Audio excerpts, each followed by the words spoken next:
Hello students, welcome to core classes. आज हम इस वीडियो में पढ़ने जा रहे हैं LSC 03 unit 1 Mendel's law of experiments. और मेंडल्स लॉ का जो चैप्टर है यूनिट नंबर 1, उसका हमने दो पार्ट्स में वीडियो बनाई थी और आज हम लास्ट पार्ट करने जा रहे हैं। तो स्टार्ट करते हैं इस टॉपिक को। The topic is the law of segregation. Law of segregation, word segregation का मतलब क्या होता है? अलग अलग करना। मतलब कि एक पेयर है उसे सेपरेट करना इज नोन एज सेग्रीगेशन। अब ये लॉ बोलता क्या है कि जब भी गैमेट फॉर्मेशन होती है उस टाइम जो जीन पेयर्स पहले से बने होते हैं वो जीन पेयर सेपरेट हो जाते हैं। जीन पेयर्स के जो मेंबर होते हैं वो एक दूसरे से सेपरेट हो जाते हैं और वो जो सेपरेट हुए मेंबर्स होते हैं जीन पेयर्स के, अब वो रैंडमली एक दूसरे के साथ पेयर अप होके पेरेंट्स की तरह एक्ट करते हैं और किन्हीं दो पेरेंट्स की कॉम्बिनेशन से फिर प्रोजेनी प्रोड्यूस होती है, मतलब कि गैमेट फॉर्मेशन होती है। कहने का मतलब ये है कि पहले क्या था कि जब भी गैमेट फॉर्मेशन होती है उस टाइम जो जीन पेयर्स के मेंबर होते हैं वो एक दूसरे से सेग्रीगेट कर जाते हैं, सेपरेट हो जाते हैं और उसके बाद जो रैंडमली मेंबर्स बनते हैं वो आपस में कंबाइन करके वो पहले वाले पेयर के बजाय अब रैंडमली कॉम्बिनेशन उनकी होती है जिसकी वजह से गैमेट फॉर्मेशन होती है। हम इसको थोड़ा पढ़ लेते हैं। This law states that the members of gene pair known as alleles segregate from each other during the formation of allele. The progeny are produced by random combination of gamete from the two parents. अब ये rule क्या क्या बोलता है कि at the gene level the members of pair of allele of a gene on a chromosome they segregate during meiosis. meiosis process के through क्या होता है कि इस रूल के अकॉर्डिंग कि जब भी meiosis प्रोसेस होता है कि क्या होता है कि सेग्रीगेशन हो जाती है इन पेयर्स के जो मेंबर्स होते हैं ऑन द क्रोमोसोम। क्यों? So that any offspring receives only one member, मतलब कि इस पेयर का सिर्फ एक ही मेंबर रिसीव कर पाता है ऑफस्प्रिंग। और this gene segregation parallels the separation of members of pair homologous chromosomes at anaphase 1 in meiosis. तो इस प्रोसेस के थ्रू क्या होता है कि जो ऑफस्प्रिंग होता है वो इन रैंडमली सेपरेटेड पेरेंट्स में से किसी एक पेरेंट को रिसीव कर पाता है ड्यूरिंग द मियोसिस प्रोसेस। इसे मेंडल्स फर्स्ट लॉ भी बोलते हैं और इसका एक्चुअल स्टेटमेंट भी एक बार पढ़ लेते हैं। The Mendel's first law states that the member of gene pair known as allele separate from each other while forming gametes. Half of gamete carry one allele. क्या होता है कि उसमें जो हाफ गैमेट्स होते हैं वो सिर्फ एक एल कैरी कर पाते हैं और जो दूसरा होता है वो बाकी वाले लेते हैं। मतलब कि आधा हिस्सा जो होता है, मतलब कि आधा जो गैमेट्स होते हैं these carries one allele and the other half carries the other allele. तो एक्चुअली इसे डायग्राम के साथ भी समझ सकते हैं। क्या है कि जब F1 जनरेशन होती है तो वहां पे F1 जनरेशन में जो जीनोटाइप आपको दिख रहा है वो है TNT, मतलब tall and small, tall and वॉफ। जिसे टॉल को हम लिखते हैं कैपिटल T के साथ, वॉफनेस को लिखते हैं स्मॉल t के साथ। आपको ये हम पहले वीडियो में सिखा चुके हैं। अब होगा क्या कि एग्स और पॉलिन फ्लावर में प्रोड्यूस होंगे और कैसे? मतलब कि दोनों तरफ टी ऑन टी, मतलब capital T small t, dwarfness और टॉलनेस, दोनों में हुआ क्या कि दोनों ही एग्स और पॉलन दोनों ही प्रोड्यूस होंगे इन द फ्लावर। और अब गैमेट्स फॉर्मेशन होती है, मतलब कि क्या बोला था कि आधा जो पार्ट है वो आधा फ्रीक्वेंसी जो रहती है वो एक तरफ चली जाती है, बाकी वाली आधी जो होती है मतलब कि हाफ हाफ डिवीजन होती है। हाफ होती है इसीलिए लिखा है half capital T and half small t। अब इनकी रैंडम, अब ये सेपरेट हो गए, ये सेपरेट हो गए according to the law of segregation. अब मियोटिक प्रोसेस के through equal number capital T and small t, मतलब के tall gametes and dwarf gametes के इक्वल नंबर गैमेट्स जो होंगे वो प्रोड्यूस करेंगे हाफ। इसीलिए जो हाफ गैमेट है कैपिटल T के लिए और हाफ ही गैमेट है स्मॉल t के लिए। अब इनकी रैंडम कॉम्बिनेशन होगी अकॉर्डिंग टू दिस लॉ। अब रैंडम कॉम्बिनेशन में अगर बात करेंगे तो one parent and other parent, one parent अगर हाफ t है तो दूसरे वो क्या प्रोड्यूस करेगा, दूसरे पेरेंट को के लिए क्या होगा, half capital T, half small t. Similar for the small t, similar for half dwarfness. अब F2 प्रोजेनी जीनोटाइप है. अब F2 प्रोजेनी में क्या होगा कि अगर फ्रीक्वेंसी की बात करें, क्योंकि यहाँ पे हम प्रोबेबिलिटी की बात कर रहे हैं कि कितना प्रोबेबल है कि टॉलनेस जो जीनोटाइप है वो हमें दिखे या फिनोटाइप दिख रहा है, ये हम सभी इसमें F2 प्रोजेनी जीनोटाइप में देखेंगे according to the probability. Frequency of capital T carrying eggs in which is half, and जो capital T and capital T formation, यहाँ पे अगर बात करें कि ऐसा होगा, दोनों में दो केसेस हो सकते हैं कि या तो पॉलन कैपिटल टी का और एग जो है स्मॉल टी का आपस में जो है फर्टिलाइजेशन कर सकते हैं, या फिर क्या हो सकता है कि यहाँ पे जो एग है वो स्मॉल टी का हो लेकिन जो पॉलन है वो कैपिटल टी का हो. मतलब दोनों केसेस, दोनों प्रोबेबिलिटी हो सकती हैं. तो इसीलिए यहाँ पे हाफ हाफ प्रोबेबिलिटी है. तो यहाँ पे क्या होगा, half into half which is 1/4 T and T हमें प्रोबेबिलिटी मिलती है. और ऐसे ही प्रोपोर्शन हमें देखने को मिलेगी small T and small T के लिए, दोनों के लिए. अब यहाँ पे इन दोनों केसेस में अगर आप देखेंगे, इन दोनों केसेस में भी 1/2 हाफ, 1/2 दिस. इसीलिए सभी प्रोपोर्शन, सभी केसेस में जो प्रोपोर्शन मिलेगी वो हमें मिलेगी 1/4. 1/4 चाहे वो दोनों ही कैपिटल टी हो या दोनों ही स्मॉल टी. अब एक बात करें capital T and small T, इस केस के बारे में अगर बात करें, इसमें अगर कैपिटल टी की फ्रीक्वेंसी देखें, it is gametic type which is 1/2. ठीक है. अब और टी स्मॉल टी की अगर बात करें, स्मॉल टी के लिए, उसके लिए भी जो प्रोजेनी है वो भी हाफ है, 1/2 है.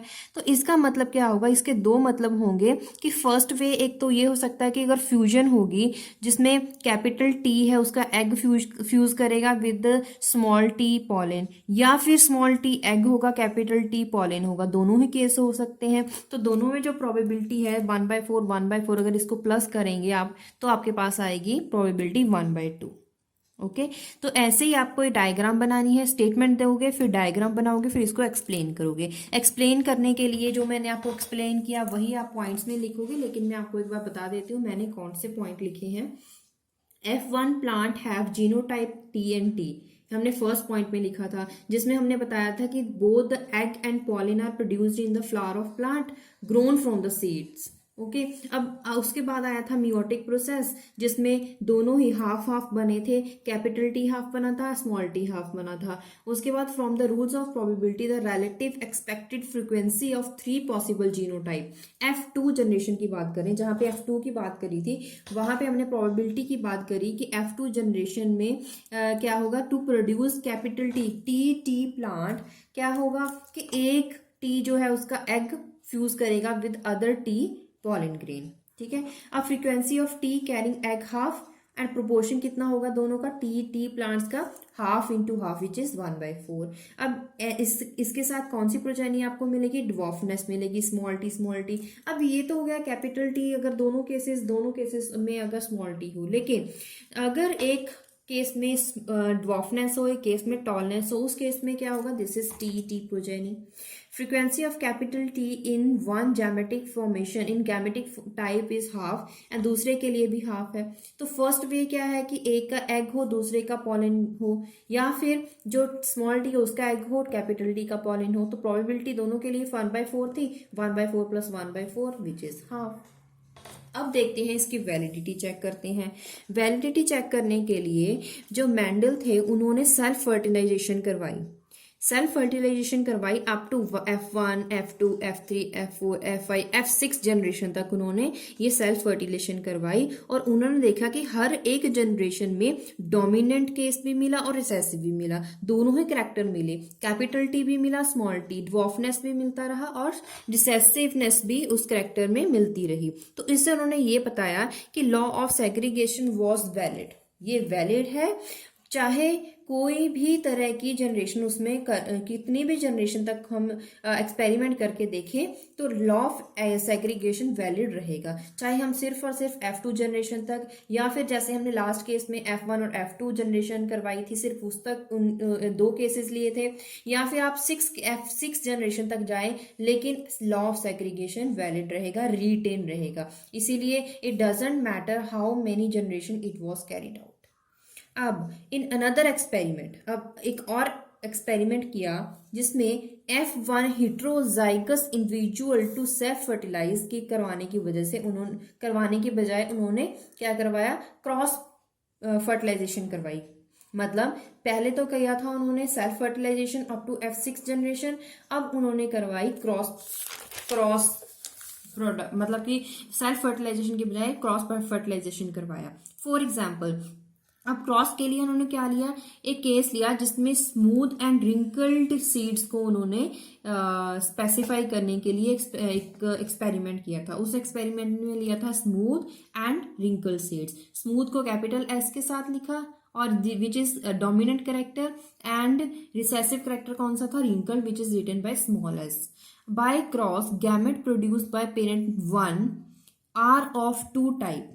पेरेंट 1 ये आपको डायग्राम के साथ समझाएंगे, S and S, where second parent के लिए गैमेट्स क्या था, सिर्फ एक ही काइंड का था, एक ही तरह का था, वो था स्मॉल s। अब ये कैसे हैं देखते हैं। फर्स्ट टेस्ट किया, test cross when one parent is heterozygous dominant, मतलब उस केस में एक पेरेंट डोमिनेंट करेगा, एक कम से कम एक पेरेंट डोमिनेंट होगा, वो भी हिट्रोजाइगस। मतलब कि हिट्रोजाइगस का मतलब क्या है कि यहाँ पे एक डोमिनेंट होगा, दूसरा रिसेसिव होना चाहिए। अब पेरेंट 1 एंड पेरेंट 2, यहाँ सॉरी पेरेंट, हाँ यहाँ पे पेरेंट 1 एंड पेरेंट 2।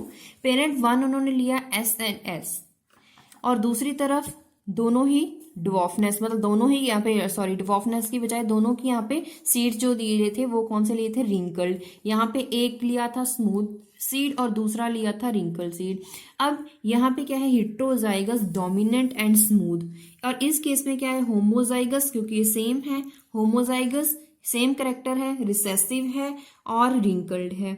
अब इनको अगर गैमेट फॉर्मेशन के द्वारा अगर देखा जाए, इसमें एक S सेग्रीगेशन हो रही है, क्योंकि गैमेट फॉर्मेशन हो रही तो सेग्रीगेशन होगी, एक S बनेगा दूसरा S, ये रैंडमली, अब यहाँ पे सेपरेट हो गए S एंड S। अब ये रैंडमली एक दूसरे के साथ कॉम्बिनेशन करेंगे, किस तरह से कर सकते हैं वो पॉसिबिलिटी दिखाई गई इस पनेट स्क्वायर के साथ। तो यहाँ पे देखिए S और S स्मॉल, ठीक है, और दूसरा एक S है और एक S, ये यहाँ पे लिख दिया, ये दोनों यहाँ पे साइड पे लिख दिए। तो यहाँ पे S और S, एक कैपिटल एक स्मॉल हो सकता है, दूसरी तरफ हो सकता है कि दोनों ही स्मॉल S हो, या फिर एक कैपिटल S दूसरा स्मॉल s, या फिर दोनों ही स्मॉल s हो। अब अगर टोटल करें, दो ही हमारे पास मिल रहे हैं पेरेंट 1 के गैमेट्स, दूसरे मिल रहे हैं स्मॉल s, मतलब कि होमोजाइगस रिंकल्ड रिसेसिव यहाँ पे करेक्टर मिल रहा है। तो दोनों का अगर रेशियो देखें बिटवीन स्मूथ एंड रिंकल्ड, तो रेशियो 1:1 मिल रहा है, मतलब रेशियो कौन सा है, 1:1 रेशियो हमें मिल रहा है। अब हिट्रोजाइगस की बजाय हम कौन से ले लेते हैं, होमोजाइगस में कौन से लेंगे, अब होमोजाइगस में हम दोनों ही लेंगे स्मूथ, या फिर दोनों ही लेंगे रिंकल्ड। पिछली बार क्या लिया था, एक रिंकल्ड लिया था, एक स्मूथ सीड लिया था, और दूसरी तरफ दोनों ही रिंकल्ड सीड लिए थे। इस केस में क्या करेंगे, पेरेंट 1 में दोनों ही जो पेरेंट हैं, दोनों ही करेक्टर हैं वो होंगे स्मूथ, और दूसरी तरफ दोनों ही होंगे रिंकल्ड। अब इसमें लॉ ऑफ सेग्रीगेशन अप्लाई करेंगे, दोनों को अलग अलग कर दिया। अब पनेट स्क्वायर डायग्राम के साथ आप देखिए रैंडमली कॉम्बिनेशन कैसे हो सकती है। रैंडमली अगर दिखाएं तो capital S small s, capital S small s, और यहाँ भी अगर आप इन दोनों का कॉम्बिनेशन यहाँ पे लिखेंगे, इन दोनों का कॉम्बिनेशन यहाँ पे लिखेंगे, सारे ही आपको क्या मिलेंगे, स्मूथ मिलेंगे।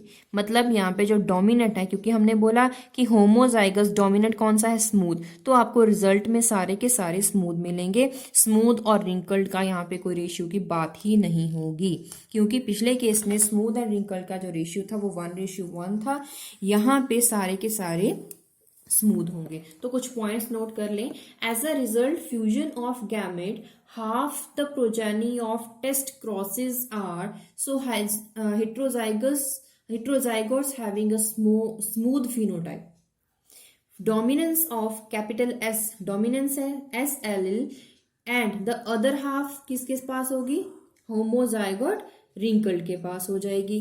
रेशियो कौन सी बनी थी, 1:1 रेशियो, लेकिन दूसरे केस में ऐसा नहीं था। तो रिजल्ट में क्या बोला, if an organism in a test cross give rise to progeny with a dominant phenotype, then the test crossed plant must have been homozygous dominant। अगर आपको रिजल्ट में डोमिनेंट फिनोटाइप मिल रहा है, डोमिनेंट मतलब कि आप देख सकते हैं रिंकल्ड है या स्मूथ है, आप देख सकते हैं, तो it is phenotype, then the test cross plant must have been, the जो टेस्ट किया था इसका मतलब जो प्लांट लिए थे वो भी क्या थे, होमोजाइगस डोमिनेंट थे, इसीलिए इसका रेशियो में 1:1 मिला। तो for S plant 1:1 of dominant to recessive phenotype is expected. अब ये टॉपिक यहाँ पे खत्म होता है, आगे चलते हैं नेक्स्ट टॉपिक पे, that is reason for Mendel success. जितने भी मेंडल ने एक्सपेरिमेंट करे थे उसमें जो सक्सेस मिली थी उसके पीछे क्या रीजन थे। तो सबसे बड़ा रीजन ये था कि उन्होंने जो प्लांट्स की चॉइस करी थी वो ही बहुत अच्छी करी थी, बहुत समझ सूझबूझ से की थी, careful choice and the selection of experimental material. For example उन्होंने गार्डन पी चूज करा, क्यों चूज करा था हम ये पढ़ चुके हैं लास्ट वीडियो में, मैं दोबारा एक्सप्लेन कर देती हूँ कि इसलिए क्योंकि उनपे जो पॉलिनेशन है वो हो जाती है जल्दी, फर्टिलाइजेशन जल्दी हो जाती है, इसके लिए टाइम की ज़्यादा वेट नहीं करनी पड़ती, मतलब कि रिजल्ट्स की वेट नहीं करनी पड़ती, और ये इजीली अवेलेबल थे और ये ज़्यादा स्पेस भी ऑक्यूपाई नहीं करते थे। तो इन छोटी छोटी रीजंस की वजह से उन्होंने इस प्लांट को चूज करा था। It offers an experimental material, it must be mention that it is a diploid organism which has 2 sets of chromosome, क्योंकि इसके पास 2 सेट्स थे क्रोमोसोम्स के। और दूसरा मेंटल सक्सेस का एक रीजन ये भी था कि उन्होंने जो क्रॉस करवाया है, सेल्फ पॉलिनेशन, सेल्फ फर्टिलाइजेशन करवाई या क्रॉस फर्टिलाइजेशन करवाई, तो ये जजमेंट उनका सही था। Judgement in making cross between parent that different in only one trait। Next ही documented the result in his experiment, जो एक्सपेरिमेंट में रिजल्ट आए थे उन्हें डॉक्यूमेंट भी किया था, उन्होंने उसको रिटर्न में भी उससे एक्सप्लेन करके लिखा था। दूसरा उसके साथ साथ उन्होंने मैथमेटिक्स जो अप्लाई किया था उस पर, और उन्होंने बहुत से ऐसे ग्राफ बना के दिखाए जिसके बेसिस से जो उन्होंने लॉज बनाए, जो उन लॉज पे काम किया, वो सभी उन्होंने वैलिड प्रूव करके दिखाए। By the application of mathematics he could analyse the segregation population and make proper interpretation. तो ये आपको पेपर में तो कोई चांस नहीं है कि पेपर में आए, लेकिन ये सिर्फ आपकी अंडरस्टैंडिंग के लिए है, ये बुक में टॉपिक था इसलिए मैंने इसे लिखना जरूरी समझा। नेक्स्ट इज मेन टॉपिक जो है वो है dihybrid crosses and Mendel law of independent assortment. इसमें क्या है, डाई हाइब्रिड का मतलब यहाँ पे दो चीजों की बात करी जाएगी, क्रॉसेस होंगी लेकिन 2 चीजों के बीच। When more than 1 pair of character is simultaneously involve in the cross, dihybrid cross in which the parent made different contribution, parent different contribution apply करेंगे, पार्टिसिपेट करेंगे फॉर 2 ट्रेड्स, जिसकी वजह से इसे डाई हाइब्रिड बोलते हैं।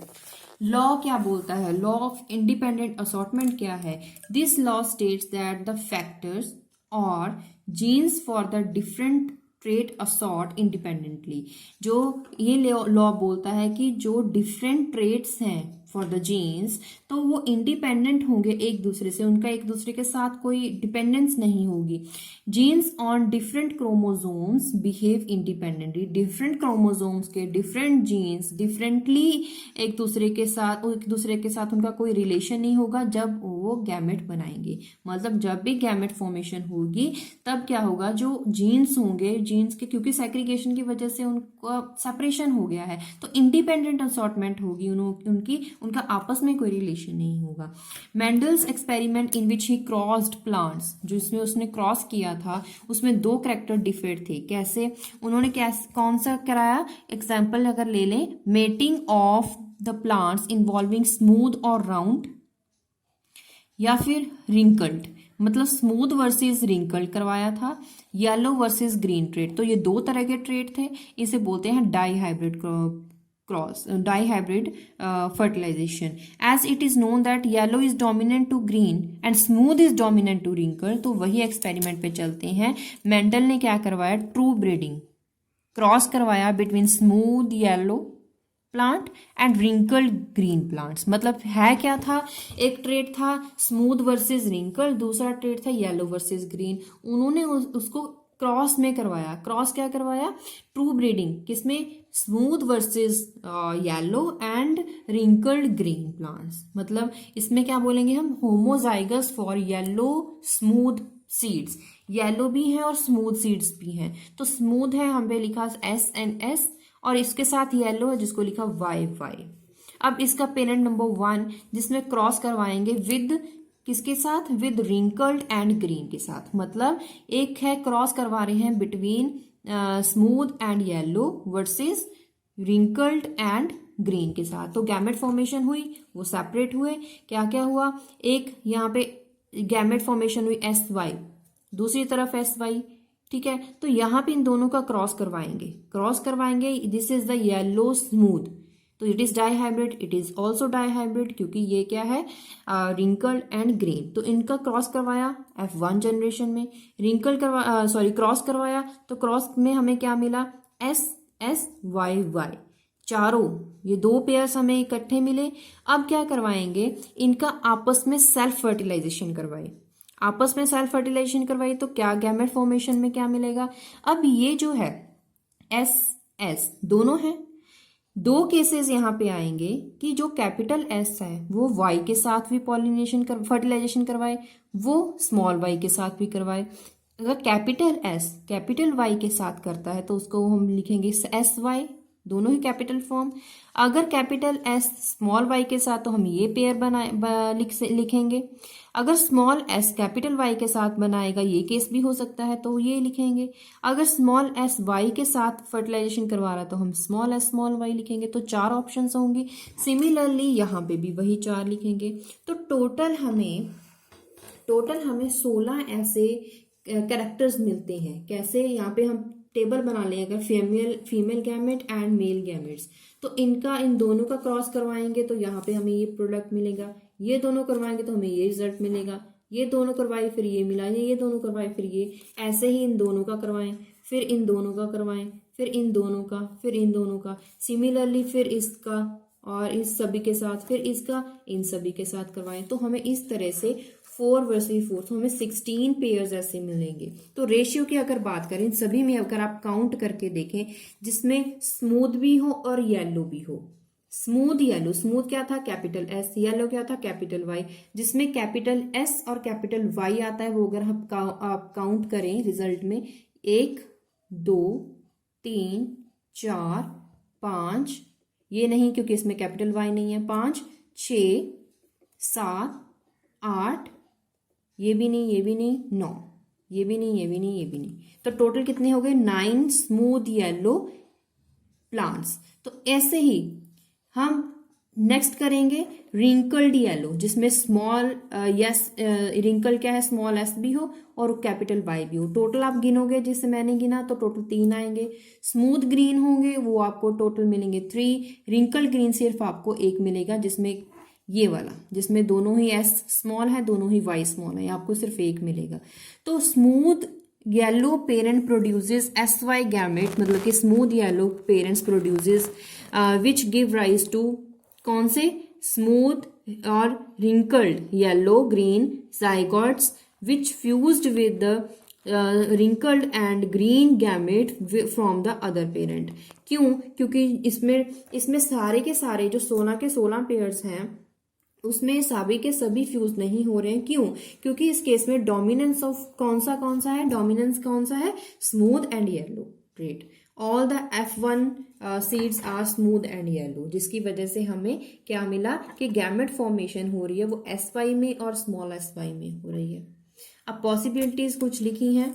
Genes for the traits from the original parent, जो P1 था, it would be transmitted to progeny together. मतलब ये पॉसिबिलिटी हो सकती है, अगर हम बात करें कि उसमें मैकेनिज्म क्या था, तो फर्स्ट मैकेनिज्म ये हो सकता है कि जब P1 पेरेंट जनरेशन, जो P1 स्टेज थी, जो फर्स्ट स्टेज थी, उसमें क्या था कि जो ट्रेट्स थे वो ट्रांसमिट हो गए to the progeny together. If अगर ये केस है तो इसका मतलब क्या होगा, जो फिनोटिपिक रेशियो होगी वो होगी 3:1, 3:1।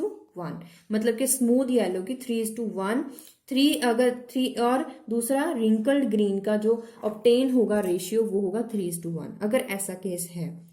दूसरा हो सकता है each of trait would inherited independently, कि उनका आपस में कोई रिलेशन नहीं था, वो इंडिपेंडेंटली असॉर्ट हुए थे। तीसरा केस हम एक और बात करें, अगर ये दो पॉसिबिलिटीज थी। अब अगर बात करें the dihybrid plant grown from F1 seeds produce 4 types of gametes. 4 types ऐसे कौन से थे, क्योंकि हमने यहाँ पे अगर मैं बताऊँ आपको, ये जो 4 केसेस थे इसी की बात करी जा रही है, इसमें भी और इसमें भी 4 केसेस थे। यही 4 केसेस कौन से हैं, ये 1 2 3 4। अब इसमें डाई हाइब्रिड में क्रॉस करवाएंगे। In the dihybrid cross 9 different genotype are obtained, but because of the dominance only 4 phenotype are observed। कैसे, एक तो था SSYY, दूसरा जिसमें कैपिटल S स्मॉल y, ये सारे के सारे लिखे हैं, मतलब कि 16 थे। 16 में क्या था कि कितने नंबर्स थे, ये एक ही था, ये 2 थे, ये एक ही था, ये भी एक था, तो ये सारे केसेस ऐसे लिखे हैं। तो इस केस में अगर बात करेंगे सारे 1 2 3 3 2 5 5 1 4 9, तो टोटल 9 थे। तो total 9 smooth yellow. Smooth yellow यहाँ पे क्यों लिखा, क्योंकि यहाँ पे dominance he smooth and yellow था, और इस केस में भी स्मूथ एंड येलो। बट अगर इन दोनों केसेस में देखेंगे, इसमें कैपिटल S नहीं है तो इसमें स्मूथ नहीं है, तो इसमें क्या है, रिंकल्ड है। और दूसरा इसमें एक डोमिनेंस है, कैपिटल Y है दोनों केसेस में, तो यहाँ पे येलो आएगा। अब इस केस में ना तो कैपिटल S ना तो कैपिटल Y, ना ही स्मूथ ना ही येलो, तो कौन सा होगा, रिंकल्ड एंड ग्रीन होगा।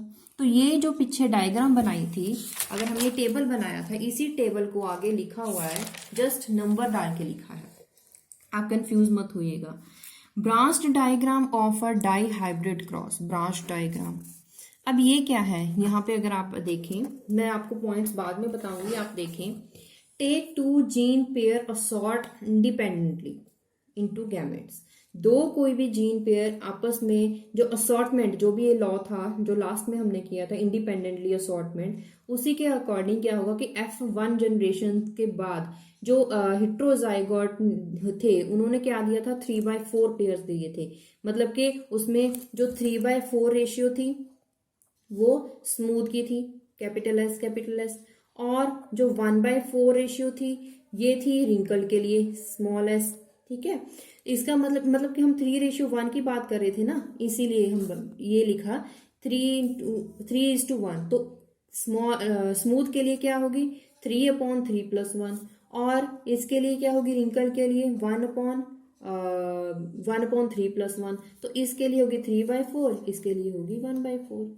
तो यहाँ पे क्या है, F2 phenotypes for smooth, for S cross SS, मतलब फर्टिलाइजेशन करवाई है, सेल्फ फर्टिलाइजेशन, इसमें भी ऐसा ही करवाया। This is expected F2 phenotypic proportion.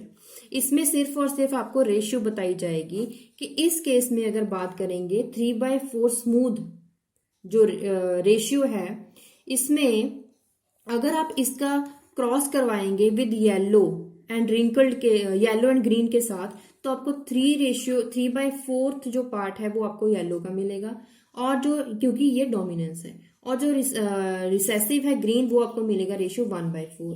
Similarly wrinkled के लिए, रिंकल्ड के केस में यहाँ पे इस क्योंकि इस स्मॉल s के साथ दोनों ही रिंकल्ड है, दोनों ही रिंकल्ड का इसके साथ फर्टिलाइजेशन करवाएंगे, तो यहाँ पे आप ये देख सकते हैं कि यहाँ पे ये कैपिटल Y भी है, स्मॉल y भी है। क्योंकि कैपिटल Y है तो आपको येलो, ये डोमिनेंस है, इसलिए यहाँ पे 3/4, और ये जो Y है स्मॉल y जो कि ग्रीन था, इसका रेशियो मिलेगा 1/4। ऐसे ही आप इस केस में करवाएं। इस केस में अगर आप करवाएंगे तो यहाँ पे आपको इसका सिर्फ रिजल्ट लिखना है, 9/16 SY, जिसमें स्मूथ और येलो है, स्मूथ और ग्रीन है, मतलब कि स्मूथ और येलो इन दोनों का यहाँ पे लिखेंगे, इसको और इसको मल्टीप्लाई करिए, जस्ट 3/4 इंटू 3/4 9/16, ये दोनों क्या है, S और Y, यही लिखा। S क्या था, स्मूथ, Y क्या था, येलो। अब क्या करवाएंगे, इस केस के साथ मल्टीप्लाई करवा दीजिए, 3/16, 3/16, दिस इज 3/16। ये था कैपिटल S, ये था small y, capital S, small y।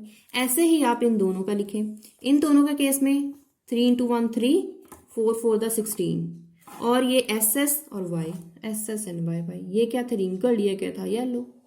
उसके बाद इन दोनों का करवाएंगे 1/16 और यहाँ पे small s small y, small s small y, ये क्या थे रिंकल्ड, ये क्या थे green.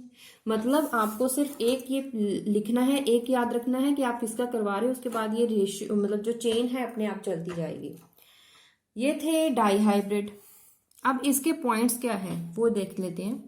Take 2 gene pairs assort independently into gametes on self fertilization F1 of किसकी करवानी है, हिट्रोजाइगोट की। हिट्रोजाइगोट का मतलब एक कैपिटल एस लोगे, दूसरा स्मॉल एस लोगे। इससे क्या होगा, जो प्रोजेनी मिली 3/4 एंड 1/4 से मिली। 3/4 उसमें स्मूथ थे, 1/4 रिंकल्ड थे, इसीलिए हमने 3/4 1/4 लिखा। जीनोटिपिकली 3/4 एटलीस्ट 1 डोमिनेट, इसमें एक तो डोमिनेंट रहेगा ही रहेगा। कंसीडर F2 जनरेशन जिसमें it produced from selfing of YY heterozygote, जिसमें 3:1 रेशियो मिला। 3/4 of seed being yellow, 1/4 are green. जैसे हमने स्मूथ रिंकल्ड का किया था वैसे ही, जैसे येलो ग्रीन का करा था वैसे ही स्मूथ रिंकल्ड का करेंगे। यहाँ पे 3/4 इंटू 3/4 9/16 और F2 जनरेशन में 3/4 इंटू 1/4 इज 1/16। तो इसका रेशियो क्या है 9:3:3:1। ये आपको जो पॉइंट है इसको आप अगर मैं ऐसे ही बोल दे रही हूँ तो आपको ऐसे नहीं समझ आएगा। आप पहले टेबल बनाओगे तो टेबल में जो जो स्टेप है, पहले जो स्टेप था क्यों लिया, फिर दूसरे स्टेप में हुआ क्या, वो आपको पॉइंट टू पॉइंट लिखने हैं। जो आपको टेबल में बताया गया है वही आपको 1 2 3 4 5 पॉइंट्स में लिखा है। जितने स्टेप्स उसमें किए उतने ही स्टेप्स आपको यहाँ पे लिख के दिए हैं। जो मैंने आपको समझाया है आप एक बार वो अगर समझ लें तो आप इसको पॉइंट्स को अपने आप बना के लिख सकते हो। सॉरी, यहाँ पे 3/16 है ना कि 1/16। 3 इंटू 1 3, दैट इज 3/16। अब ये था मोनोहाइब्रिड क्रॉसेस। अब हम चलते हैं ट्राई हाइब्रिड क्रॉसेस पे। मोनोहाइब्रिड क्रॉसेस में हमें 2 ट्रेट्स लेने थे। एक ट्रेट हमने लिया स्मूथ वर्सेस रिंकल्ड में, दूसरा ट्रेट हमने लिया था colour of the seed, that is yellow seeds and green seeds. अब ट्राई हाइब्रिड का मतलब यहाँ पे 3 ट्रेट्स लेंगे। ये एक तो स्मूथ वर्सेस रिंकल्ड का ही ले लेंगे, दूसरा येलो वर्सेस ग्रीन सीड्स का ले लेंगे, थर्ड ले लेते हैं colour of the flower, that is purple and white colour flower. मतलब यहाँ पे जो क्रॉसेस करवाएंगे F2 जनरेशन में, वहां उसमें स्मूथ वर्सेस रिंकल रहेगा, दूसरा yellow versus green colour seed रहेगा, third purple versus white flower seed रहेगा। काम वही करना है जो आपने डाई हाइब्रिड में करा था। वही 3/4 रेशियो स्मूथ की ले लेंगे, 1/4 आप रिंकल की ले लेंगे, और इसमें 3/4 1/4 बनेगा, 3/4 1/4, ये स्टेप सेम है। उसके बाद यहाँ पे आप क्या करवा रहे हो, वाई येलो, मतलब कि 3/4 येलो, इसका क्रॉस करवाओगे with purple and white colour flower के साथ। तो आपको क्या मिलेगा 3/4 पर्पल कलर, क्योंकि यहाँ पे ये क्या है डोमिनेंट है, येलो भी डोमिनेंट है और पर्पल भी डोमिनेंट है। स्मॉल सी का मतलब है वाइट, कैपिटल सी का मतलब है पर्पल, तो डोमिनेंट कौन सा है कैपिटल लेटर वाला, दैट इज पर्पल। ऐसे ही आप करवाओगे 3/4 पर्पल 1/4 वाइट, 3/4 पर्पल 1/4 वाइट। इन सभी केसेस में ऐसा ही रहेगा, क्योंकि हमने फर्स्ट केस में भी ऐसा ही करा था, 3/4 डोमिनेंट एंड 1/4 रिसेसिव कैरेक्टर रहा था। अब एक्सपेक्टेड फिनोटाइप क्या होगा, इसकी जो प्रोपोर्शन है वो हम देखते हैं। यहाँ पे 3 यहां से स्टार्ट करेंगे, first case first case first case. 3 × 3 × 3 27/4 × 4 × 4 64, और ये क्या है capital S capital Y capital C, capital S capital Y capital C, that is smooth yellow purple. उसके बाद इसका रिलेशन आप दोगे, इसका रिलेशन इसके साथ और इसके साथ। पहले क्या था पर्पल के साथ, अब वाइट के साथ। 3/4 3/4 1/4, दैट इज 9/60 64। अब smooth yellow white, smooth yellow white. अब अगला केस ले लेते हैं, ये खत्म हो गया। अब ग्रीन के साथ 3/4, 1/4, 3/4, that is 9/64. Capital S, green, white, purple, sorry, capital S मतलब कि स्मूथ, ग्रीन, पर्पल. अब इसके साथ ले लेते हैं smooth, green, white, smooth, green, white. ये केस भी खत्म. अब इस पे चलते हैं. अब रिंकल के साथ wrinkled yellow, purple, wrinkled yellow, purple. 1/4, 3/4, 3/4, that is 9/64. अब इसके साथ ले लेते हैं 1/4, 3/4, 1/4, 3/64. Wrinkled yellow, white, wrinkled yellow, white. और यहाँ पे ले लेते हैं रिंकल्ड और that is green colour and this is white colour. Wrinkled green and white colour, wrinkled green white. और प्रोपोर्शन क्या थी 1/4, 1/4, 1/4, दैट इज 1/64. आपको सिर्फ और सिर्फ मल्टीप्लाई करके वैल्यू लिखनी है और उसके साथ साथ आपको उसको जिसको भी ज्वाइन कर रहे हैं वहां पे आपको एक्सपेक्टेड फिनोटाइप प्रोपोर्शन में लिखना है. जस्ट ज्वाइन करके लिखना है. Very easy. ये जो रिजल्ट आपको दिए थे these were given by Mendel. ये हम उनके डायरेक्ट रिजल्ट्स पढ़ रहे हैं कि कैसे उन्होंने एक्सपेरिमेंट करा. हमने वो पहले की वीडियोस में पढ़ा और कौन से रिजल्ट्स आए वो हम इस वीडियो में पढ़ रहे हैं. उन्होंने मोनोहाइब्रिड भी करवाया, उन्होंने डाईहाइब्रिड भी क्रॉस भी करवाई, उन्होंने ट्राईहाइब्रिड क्रॉस भी करवाई. मोनोहाइब्रिड में करवाई, डाईहाइब्रिड में मोनोहाइब्रिड में एक ही ट्रेट रहा था टॉलनेस वर्सेस डॉर्फनेस, या फिर स्मूथनेस वर्सेस रिंकल्ड सीड्स, या फिर कलर के बेसिस पे लिया. जो डाई हाइब्रिड था उसमें 2 ट्रेड्स लेने जरूरी थे. एक ले लिया स्मूथ वर्सेस लिंकर्ड, दूसरा ट्रेड ले लिया colour of the seed that is yellow seed या फिर ग्रीन सीड. ट्राई हाइब्रिड में 3 ट्रेड्स लिए थे, स्मूथ वर्सेस रिंकल्ड सीड्स, दूसरा लिया और दूसरा लिया था yellow colour green colour seed, तीसरा लिया purple colour white colour of the flower. 3 traits लिए थे जिसके बेसिस पे आपको सिर्फ डायरेक्ट रिजल्ट लिखना है. और हमेशा याद रखो डोमिनेंस में आप 3/4 लिखोगे और जो रिसेसिव ट्रेट है, रिसेसिव कैरेक्टर है, वहां पे आप लिखोगे 1/4. तो इसमें कुछ जर्नलाइजेशन है वो आपको बता दें. F1 is heterozygous for gene S. It is involved in cross and the F2 generated by selfing F1. जो F1 थी वो F2 कैसे प्रोड्यूस हुई? By self fertilization of F1. Monohybrid crosses, there were 2 phenotypic classes in F2. In dihybrid उसमें 4 थे, trihybrid में 8 थे. ये कैसे पता चला? इसे एक टेबल के साथ समझ लें. Number of segregating genes 1, segregating gene 2, 3, 4, 5 up to n number. Phenotypic classes, genotypic classes. Phenotypic classes का आप एक फॉर्मूला याद रखें 2 पावर n. ये है power 2 power 1 2, 2 power 2 4, 2 power 3 8, 2 power 4 16. और इस केस में जीनोटिपिक में याद रखें आप 3 पेयर्स, तो यहाँ पे लिखेंगे 3 पावर n. तो 3 power 1 3, 3 power 2 9, 3 power 3 27, 3 power 4 81, 3 power n 3n. तो ये फॉर्मूला फिनोटिपिक में आपको याद रखना है. क्लासेस में आप लेना है वैल्यू 2 पावर n और जीनोटिपिक में 3 पावर n. ये जनरली एक नंबर के लिए क्वेश्चन आ सकता है, ज़्यादा इंपॉर्टेंट भी नहीं है. तो इसी के साथ हमने यूनिट नंबर 1 कंप्लीट कर लिया है. ये जो भी टॉपिक्स हमने पढ़े हैं, लास्ट वीडियो में हमने क्वेश्चन भी डिस्कस किए थे, लेकिन इस वीडियो के जितने भी क्वेश्चन थे वो इन्हीं टॉपिक में से, इसीलिए मैंने डायरेक्ट क्वेश्चन नहीं, दोबारा से आंसर्स नहीं लिखे हैं. आप जब भी उसमें क्वेश्चन पढ़ोगे फिर सारे के सारे क्वेश्चन डायरेक्ट हैं. और यही है, इसमें आपको सबसे पहले याद रखना है लॉ ऑफ सेग्रीगेशन. उसके बाद इसकी वैलिडिटी याद रखनी है कि कैसे करवाई, क्यों ये वैलिड है, कैसे पता चला कि वैलिड है. उसके बाद एक टेस्ट करवाए थे वैलिडिटी के लिए, जो टेस्ट लिखे थे वो आप देखिए A और B 2 टेस्ट, जिसमें हेटेरोजाइगस डोमिनेंस और होमोजाइगस डोमिनेंस दोनों टेस्ट किए थे. उसके बाद रीजंस फॉर मेंडल सक्सेस, ये हमने पढ़ा था और ये इम्पॉर्टेंट नहीं है और ये सिर्फ आपके समझने के लिए है. जो इम्पोर्टेंट है that is dihybrid crosses, trihybrid crosses. इसकी जो डायग्राम हमने बनाई है वो एज इट इज आप बनाएंगे, एज इट इज याद रखेंगे और इसका रेशियो भी लिखेंगे और इसको एक्सप्लेन करना भी उतना ही इम्पोर्टेंट है। सिर्फ और सिर्फ डायग्राम और टेबुलर फॉर्म में लिख के छोड़ेंगे तो आपको प्रॉपर नंबर नहीं मिलेंगे।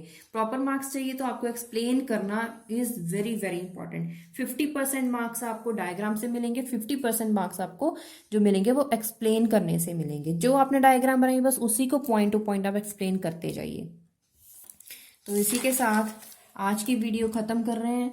अगर आपको ये वीडियो अच्छी लगे तो प्लीज़ इस चैनल को सब्सक्राइब करें, वीडियो को लाइक करें और अपने क्लासमेट्स के साथ शेयर करें। और अगर इसके अलावा आपको वीडियो चाहिए किसी और सब्जेक्ट के लिए तो कमेंट्स करते रहिए, हम उन्हीं कमेंट्स के बेसिस पे आगे वीडियोस बनाते हैं। और जितने भी कमेंट्स हमारे पास हैं उन्हीं कोर्स के बेसिस पे हम उसके बाद टाइम टू टाइम हम वीडियोस बनाते रहते हैं। और हम कोशिश करेंगे कि ज़्यादा से ज़्यादा वीडियो और जल्दी से जल्दी आपको वीडियो मिले। ये है कि प्रिपरेशन के लिए थोड़ा टाइम लगता है और नोट डाउन करने के लिए और प्रिपरेशन के लिए, और फिर भी कोशिश करेंगे कि आपको जल्दी से जल्दी वीडियो हम आपके साथ आपके पास पहुंचाएं। और प्लीज़ वीडियो को लाइक ज़रूर करें और शेयर करें ताकि इस वीडियो का जो बेनिफिट है ज़्यादा से ज़्यादा स्टूडेंट्स उठा सकें। Thank you for watching.